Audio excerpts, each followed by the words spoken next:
English की बात जहाँ तक है तो मैं सर से इस चीज़ से बहुत सहमत हूँ कि जिस तरह से टेक्स्ट बुक इंग्लिश लोग पढ़ते हैं वो तरीका मुझे भी सही नहीं लगता है।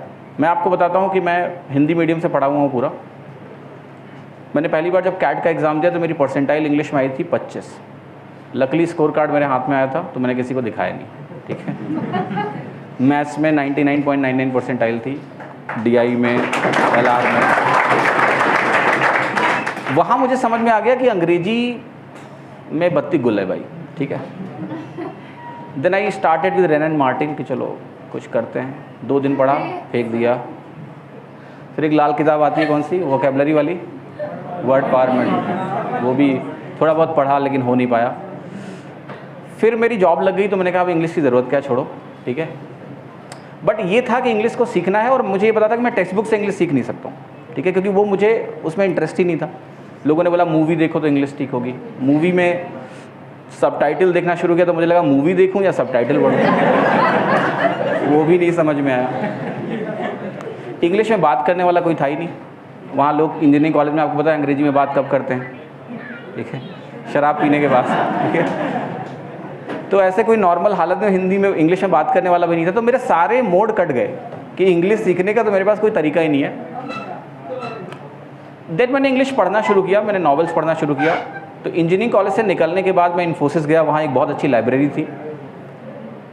वहाँ पर मैंने बहुत सारी इंग्लिश पढ़ी, ना कुछ ग्रामर पढ़ा ना वोकैबुलरी, बस बुक्स को पढ़ता गया। जो शब्द लगा कि कॉन्टेक्स्ट नहीं मिल रहा है, यूजुअली अगर आपको कॉन्टेक्स्ट मिल रहा है तो भी मैं वोकैबुलरी का शब्द का मीनिंग देखता नहीं था। स्टोरी चल रही है, समझ में आ जाता है कि इसका मतलब क्या होगा, हो गया।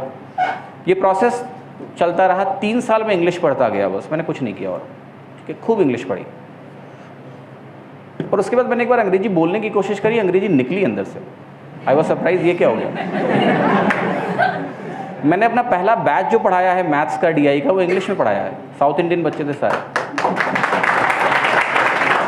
तो ये मैं आपको ये समझाने की कोशिश कर रहा हूँ कि जैसे सर भी, मैंने सर का जो डेमो देखा है वीडियो, तो सर ये बार बार बोलते हैं कि अंग्रेजी एक लैंग्वेज है, ठीक है। और लैंग्वेज को सीखने का सबसे अच्छा तरीका होता है लैंग्वेज के बीच में रहना, ठीक है। शायद सर का पढ़ाने का पेडागॉजी वही है जो जिस तरीके से चीज़ें सिखाना चाहते हैं, और मैं इससे बिल्कुल एग्री करता हूँ। उसके बाद जब मैंने दोबारा कैट दिया है, मैंने ना कोई ग्रामर पढ़ी ना कोई वोकैबुलरी पढ़ी।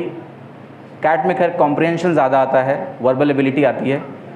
तो उस साल मेरी इंग्लिश में भी 99 परसेंटाइल थी।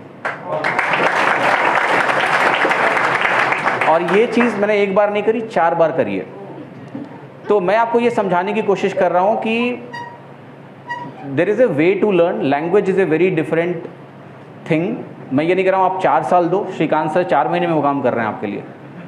मुझे तो प्रोसेस पता नहीं था, ठीक है, वरना मैं सर से पढ़ लेता। सीरियसली बता रहा हूँ, मुझे प्रोसेस नहीं पता था तो मैं बस रीड कर रहा था उसको। जब मैं आज की डेट में भी इंग्लिश स्पीकिंग कोर्सेज को देखता हूँ सर, जो ट्रांसलेशन पढ़ाते हैं, ठीक है, कि सुबह उठो स्ट्रेटन योर बैक, मैंने आज तक किसी से नहीं बोला स्ट्रेटन योर बैक, मुझे ज़रूरत नहीं पड़ी भाषा में। मैं एक एग्जाम्पल दे रहा हूँ। तो जो चीज़ें जिस तरह से पढ़ाई जा रही हैं, एक कोर्स बना के निकाल दिया गया है, वो चीज़ें कोई ज़रूरी नहीं कि वो सही हो सीखने का तरीका। इंग्लिश में मेरा भी यही मानना है। अभी मैं जब इंग्लिश बोलता हूँ, मैं ग्रामर मेरी गलत होती है क्योंकि मैंने ग्रामर पढ़ी नहीं है कभी, बट मुझे आज तक किसी ने नहीं टोका कि तुम्हारा ग्रामर गलत है, क्योंकि कॉन्फिडेंस अच्छा है, फ्लो अच्छा है, तो कोई क्वेश्चन नहीं करता है, ठीक है। मैंने बहुत लोगों से बात करी है, कई सारी कॉन्फ्रेंसेस में जाता रहता हूँ, और मैंने बोला आपको कि मैं डर नहीं लगता मुझे कि क्या लोग जज करेंगे, करने दो। I speak wrong grammar but it's okay, flow अच्छा है तो लोग क्वेश्चन नहीं करते, ठीक है। सो बट मैं ये मानता हूँ कि श्रीकांत सर की जो पेडागॉजी है इंग्लिश की, वो बहुत डिफरेंट है। क्योंकि जो आपके मुखर्जी नगर के टीचर्स हैं, मैंने कुछ वीडियोस देखे हैं उनके, और स्पोकन इंग्लिश के मैंने वीडियोस देखे। मुझे बड़ा दुख हुआ कि ऐसे स्पोकन कभी कोई सीख नहीं सकता है। टीचर की खुद इंग्लिश नहीं निकल रही है।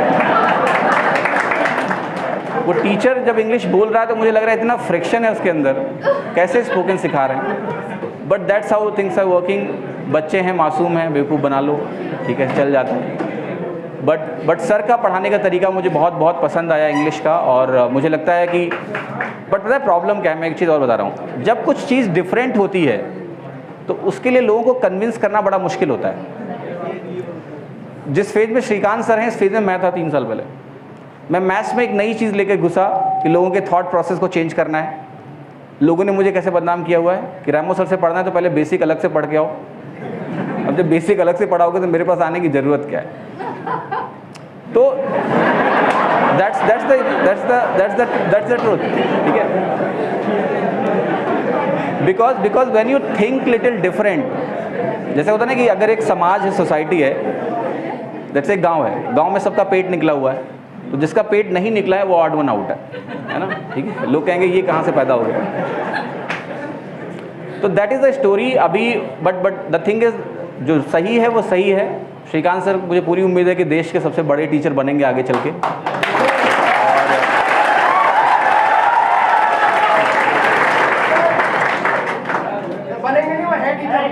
नहीं, वहाँ तक पहुँचेंगे। अभी वो जो नंबर्स चाहिए हमें, वो नंबर्स अभी श्रीकांत सर को नहीं मिले, बट पक्का मिलेंगे। जो उनका एक टारगेट है कि उन्हें 10 लाख, 50 लाख, 1 करोड़, 10 करोड़, 100 करोड़ लोगों को पढ़ाना है, ठीक है, तो वो चीज़ हम लोग ज़रूर हासिल करेंगे। और बहुत अच्छा लगता है मुझे श्रीकांत सर से। हम लोग 2020 में मिले सर, है ना? 2020 में हमारी मुलाकात हुई और उसके बाद हम लोग साथ में हैं, अच्छे से चीज़ें कर रहे हैं और आप लोगों का प्यार बना हुआ है काफ़ी, सब कुछ चीज़ें सही से जा रही हैं।